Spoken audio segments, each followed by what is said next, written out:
Welcome to the Jali podcast. I'm your host, Melyssa Barrett. This podcast is for those who are interested in the conversation around equity, diversity, and inclusion. Each week, I'll be interviewing a guest who has something special to share or is actively part of building solutions in the space. Let's get started. Happy Women's History Month. This month is a celebration of women's contributions to history, culture, and society. And it's been observed in the month of March annually in the United States since 1987. It's been a month dedicated to reflect on the contributions of women, people like Abigail Adams, Susan B. Anthony, Rosa Parks, Sojourner Truth, Harriet Tubman, and so many others who are often overlooked when we think about history. I had the opportunity to reflect on Susan B. Anthony a couple of weeks ago as I wanted to learn a little bit more about her.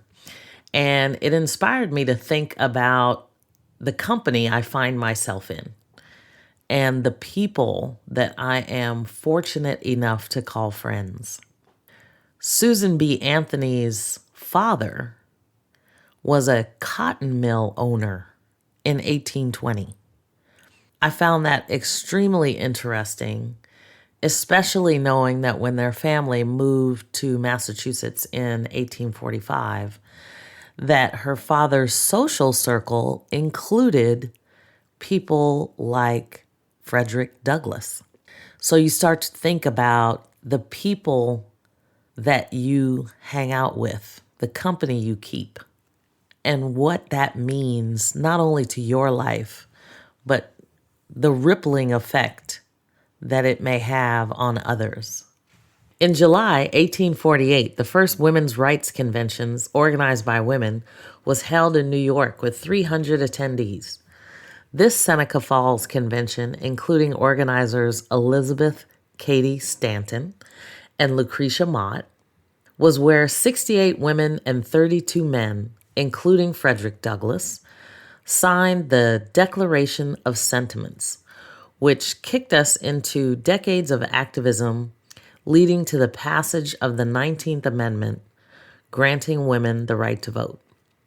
20 years later, Elizabeth Cady Stanton and Susan B. Anthony would found the National Women's Suffrage Association, which coordinated the national suffrage movement.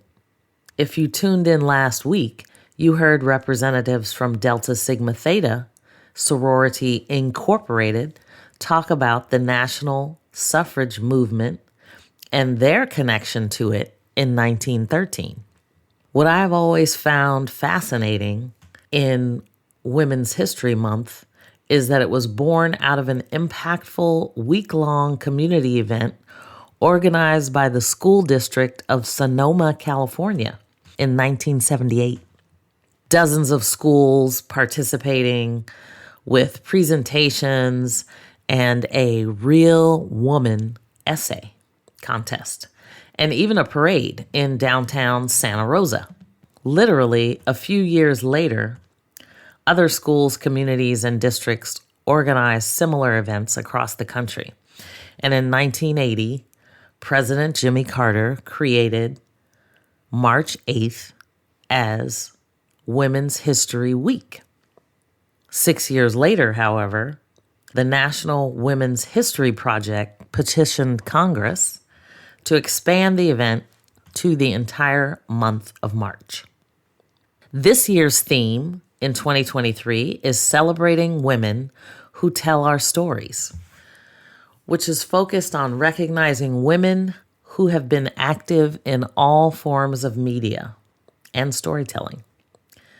While the theme focuses on print, radio, TV, stage screen, blogs, podcasts, news, and social media, I figured I would specifically add oral tradition storytelling.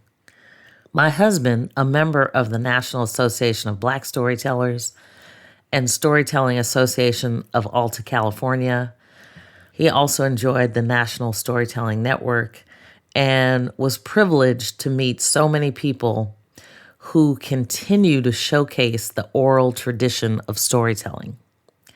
I also want to give a special shout out to Diane Furlat, who was one of his storytelling coaches many years ago and is a renowned, award-winning international storyteller that we have had the privilege to know and have in our home.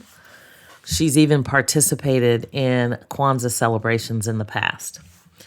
The truth is, we only understand the impact that we have when we look back. We look back at history, and we only begin to connect all of those dots.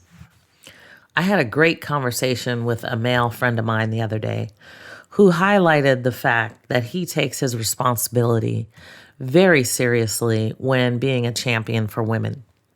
As an ally, you may not even realize the type of impact you will have. As a woman, you may not understand the legacy you will leave. But I hope that our milestones will continue. There will be lots of firsts still to come, but I hope we will continue to celebrate history as we make it.